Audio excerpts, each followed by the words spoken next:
Hi, ഞാൻ സിമി.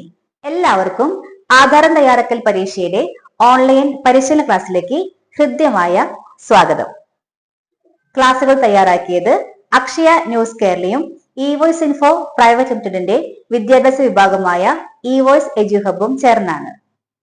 ഇന്നത്തെ class ആധാരം തയ്യാറാക്കൽ പരീക്ഷയുടെ തിയറി ഭാഗമായ ഭാഗം 1 കേരള ആധാരം എഴുത്തുകാരുടെ ലൈസൻസ് ചട്ടങ്ങളും അനുബന്ധ വിഷയങ്ങളും എന്നതിനെ കുറിച്ചാണ് അവസാന ഭാഗം.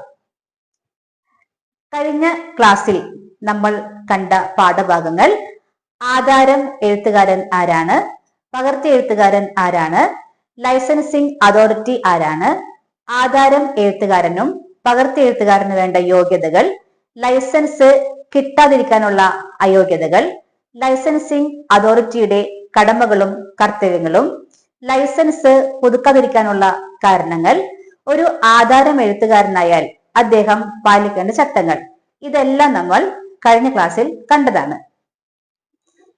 ഇന്നത്തെ ക്ലാസ്സിൽ നമ്മൾ പഠിക്കുന്നത് ആധാരം എഴുത്ത് ലൈസൻസ് സസ്പെൻഡ് ചെയ്യപ്പെടുവാനും റദ്ദ് ചെയ്യപ്പെടുവാനുമുള്ള കാരണങ്ങളെ കുറിച്ചാണ്. കൂടാതെ ആധാരം എഴുത്തുകാരനും ലൈസൻസിംഗ് അതോറിറ്റിയും സൂക്ഷിക്കേണ്ട രജിസ്റ്ററുകൾ, അപേക്ഷ കൊടുക്കുമ്പോൾ ഉപയോഗിക്കേണ്ട ഫോറങ്ങൾ, ഇവയെ പറ്റിയാണ് ഇന്നത്തെ ക്ലാസ്. എന്തൊക്കെ കാരണങ്ങൾ കൊണ്ട് ലൈസൻസ് സസ്പെൻഡ് ചെയ്യാം നോക്കാം. നമ്മൾ പഠിച്ചു, ഒരു ആധാരം തയ്യാറാക്കൽ ലൈസൻസ് കിട്ടിക്കഴിഞ്ഞാൽ ആധാരം എഴുത്തുകാരൻ ചട്ടങ്ങളെ പാലിക്കണം എന്ന് നാം പഠിച്ചതാണ്. ചട്ടങ്ങൾ എന്തൊക്കെയായിരുന്നു? അദ്ദേഹം അമിതമായ ഫീസ് വാങ്ങുവാൻ പാടില്ല. അദ്ദേഹത്തിന്റെ ഫീസ് പട്ടിക പ്രാദേശിക ഭാഷയിൽ എഴുതി വെക്കണം. അദ്ദേഹം ഒരു മധ്യവർത്തിയായി പ്രവർത്തിക്കാൻ പാടില്ല. രജിസ്ട്രേഷൻ ഓഫീസുമായി ബന്ധപ്പെട്ട് ആരുടെയെങ്കിലും പേര് പറഞ്ഞ് അധികം ഫീസ് ഈടാക്കുവാൻ പാടില്ല. കാലാകാലങ്ങളിൽ മാറി വരുന്ന ചട്ടങ്ങൾ അനുസരിച്ച് വേണം പ്രമാണങ്ങൾ തയ്യാറാക്കാൻ എന്നും നാം പഠിച്ചു. ഇതെല്ലാം അദ്ദേഹം ലംഘിക്കുമ്പോഴാണ് ചട്ടലംഘനം ആകുന്നതും ലൈസൻസ് സസ്പെൻഷൻ ആകാനുള്ള കാരണങ്ങളിലേക്ക് വഴിതെളിക്കുന്നതും. അതുകൊണ്ട് തന്നെ ഒരു ആധാരം എഴുത്ത് ലൈസൻസി തന്റെ ലൈസൻസ് കാത്തു സൂക്ഷിക്കുന്നതിനായി ചട്ടങ്ങളെ പാലിക്കണം. കൂടാതെ അദ്ദേഹം രജിസ്ട്രേഷൻ ഓഫീസിലെ ഉദ്യോഗസ്ഥരോട് അനുചിതമായി പെരുമാറിയാലും ലൈസൻസ് സസ്പെൻഡ് ചെയ്യാനുള്ള കാരണങ്ങളിലേക്ക് വഴിതെളിക്കും. ഇനി ലൈസൻസ് സസ്പെൻഡ് ചെയ്യുക മാത്രമല്ല, റദ്ദ് ചെയ്യുന്ന കാരണങ്ങൾ കൂടിയുണ്ട്. അത് പറയുന്നത്, ഒരു ആധാരം എഴുത്ത് ലൈസൻസിയുടെ ലൈസൻസ് 2 വർഷത്തിനിടയിൽ ക്രമമായി തുടർച്ചയായി 3 പ്രാവശ്യം സസ്പെൻഡ് ചെയ്യപ്പെട്ടാൽ അത് റദ്ദ് ചെയ്യപ്പെടുമെന്ന് പറയുന്നു. കൂടാതെ ഗവൺമെന്റ് പറയുന്ന പ്രകാരമല്ലാത്ത അമിത ഫീസ് ഈടാക്കിയതിന്മേൽ അദ്ദേഹത്തിന്റെ ലൈസൻസ് 2 വർഷത്തിനിടയിൽ 2 പ്രാവശ്യം സസ്പെൻഡ് ചെയ്യപ്പെട്ടാലും അദ്ദേഹത്തിന്റെ ലൈസൻസ് റദ്ദ് ചെയ്യപ്പെടും. കൂടാതെ രജിസ്ട്രേഷൻ ഓഫീസിലെ ഉദ്യോഗസ്ഥരോട് മോശമായി അനുചിതമായി പെരുമാറിയാലും ലൈസൻസ് റദ്ദ് ചെയ്യപ്പെടാം ചട്ടം പറയുന്നു. ഇനി ലൈസൻസ് സസ്പെൻഡ് ചെയ്യുന്നത് ജില്ലാ രജിസ്ട്രാർക്ക് 3 മാസ കാലാവധിക്ക് സസ്പെൻഡ് ചെയ്യാം. കൂടാതെ ഡെപ്യൂട്ടി രജിസ്ട്രാർക്ക് ലൈസൻസിംഗ് അതോറിറ്റിക്കാണെങ്കിൽ 6 മാസ കാലാവധിയിലും ലൈസൻസ് സസ്പെൻഡ് ചെയ്യാവുന്നതാണ്. ഇതെല്ലാമാണ് ലൈസൻസിന്റെ സസ്പെൻഷനും റദ്ദ് ചെയ്യലുമായി ബന്ധപ്പെട്ട കാരണങ്ങൾ.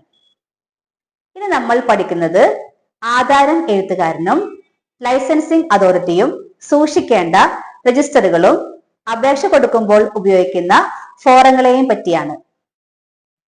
ഈ പുസ്തകങ്ങൾക്കും ഫോറങ്ങൾക്കും നൽകിയിരിക്കുന്നത് ഇംഗ്ലീഷ് അക്ഷരമാലയിലെ A മുതൽ I വരെയുള്ള അക്ഷരങ്ങളാണ്.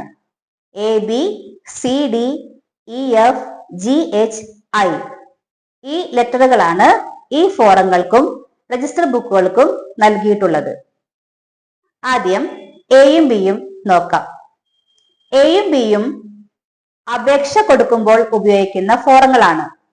എ എന്നാൽ ആധാരം എഴുത്തുകാരൻ ലൈസൻസിന് വേണ്ടി കൊടുക്കുന്ന അപേക്ഷയുടെ ഫോറമാണ് എ. അങ്ങനെയാണെങ്കിൽ ബി എന്നത് പകർത്തി എഴുത്തുകാരൻ ലൈസൻസിന് വേണ്ടി അപേക്ഷ കൊടുക്കുമ്പോൾ ഉപയോഗിക്കുന്ന ഫോറമാണ്. അപ്പോൾ എയും ബിയും അപേക്ഷ കൊടുക്കുമ്പോൾ ഉപയോഗിക്കുന്ന ഫോറമാണ്. ഇനി സിയും ഡിയും എന്ന് പറയുന്നത് അപേക്ഷ കൊടുത്തു കഴിഞ്ഞാൽ ലൈസൻസ് കിട്ടുന്ന ഫോറമാണ് സിയും ഡിയും. ഒരു ആധാരം എഴുത്തുകാരന് ലൈസൻസ് കിട്ടുന്നത് സി ഫോറത്തിലും പകർത്തി എഴുത്തുകാരന് ലൈസൻസ് കിട്ടുന്നത് ഡി ഫോറത്തിലുമാണ്. അപ്പൊ എയും ബിയും ലൈസൻസ് കൊടുക്കുന്നു, സിയും ഡിയും ലൈസൻസ് കിട്ടുന്നു.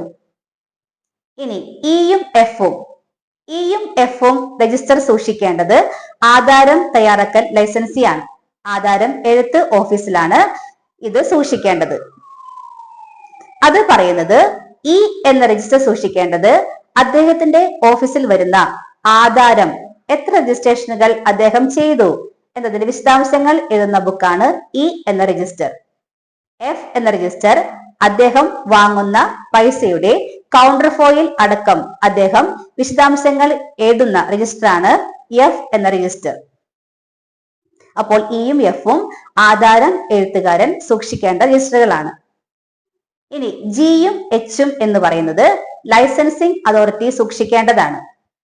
ജി എന്ന രജിസ്റ്റർ ആധാരം എഴുത്തുകാർക്ക് ലൈസൻസ് കൊടുക്കുന്ന വിശദാംശങ്ങളെ പറ്റിയും എച്ച് എന്ന രജിസ്റ്റർ പകർത്തി എഴുത്തുകാർക്ക് ലൈസൻസ് കൊടുക്കുന്നതിനെ പറ്റിയുള്ള വിശദാംശങ്ങൾ എഴുതുന്ന പുസ്തകങ്ങളുമാണ്. അപ്പോൾ ജിയും എച്ചും സൂക്ഷിക്കേണ്ടത് ലൈസൻസിംഗ് അതോറിറ്റിയാണ്. ഐ എന്ന പുസ്തകത്തിൽ എഴുതുന്നത് പുതുക്കലിനുള്ള അപേക്ഷകൾ കിട്ടുന്നതിന്റെയാണ്. അത് ആധാരം എഴുത്തുകാരനായിക്കോട്ടെ പകർത്തി എഴുത്തുകാരനായിക്കോട്ടെ പുതുക്കലിനുള്ള അപേക്ഷ കൊടുത്താൽ ഐ എന്ന രജിസ്റ്ററിലാണ് അവ സൂക്ഷിക്കേണ്ടത്. അപ്പൊ ഇതെല്ലാമാണ് രജിസ്റ്റർ ബുക്കുകളെ പറ്റിയുള്ള വിശദാംശങ്ങൾ. അപ്പോൾ നമ്മൾ 3 ഭാഗങ്ങളായി അപ്ലോഡ് ചെയ്ത വീഡിയോകൾ കാണുക.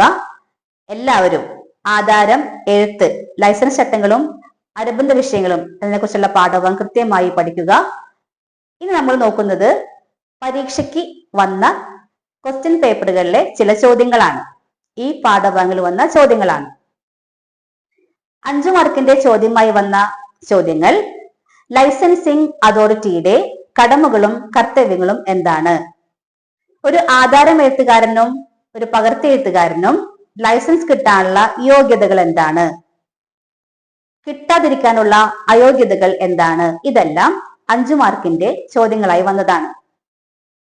ഏറ്റവും പ്രധാനപ്പെട്ടതും എല്ലാ വർഷവും ആവർത്തിക്കുന്നതുമായ വലിയ മാർക്കിന്റെ ചോദ്യം, 15ഓ 20ഓ മാർക്കോ സ്കോർ ചെയ്യുന്ന ചോദ്യമാണ് അടുത്തത്.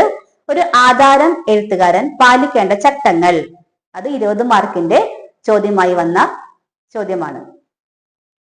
അപ്പൊ എല്ലാവരും ഇതെല്ലാം പഠിക്കുക. കൂടാതെ 2 മാർക്കിന് വന്ന കുറച്ച് ചോദ്യങ്ങൾ കൂടി പരിചയപ്പെടാം. ഒരു ആധാരം എഴുത്തുകാരന്റെ ലൈസൻസിന്റെ കാലാവധി എത്ര വർഷമാണ്? ഉത്തരം 3 വർഷം എന്ന്. കൂടാതെ ഒരു പ്രത്യേക രീതിയും കൂടി പറയുന്നു. ഫെബ്രുവരി മാസം 1-നും മെയ് മാസം 31-നും ലൈസൻസ് കിട്ടിയ ഒരാൾ എന്നാണ് ലൈസൻസ് പുതുക്കേണ്ടതെന്നാണ് ചോദ്യം. ഉത്തരം അതേ വർഷം ജൂലൈ മാസം 15-ാം തീയതിക്കുള്ളിൽ നിന്ന് ഉത്തരം എഴുതണം. കൂടാതെ അഡ്വക്കേറ്റിനും പ്ലീഡറിനും ആധാരം തയ്യാറാക്കാൻ സാധിക്കുമോ എന്നാണ് ചോദ്യം.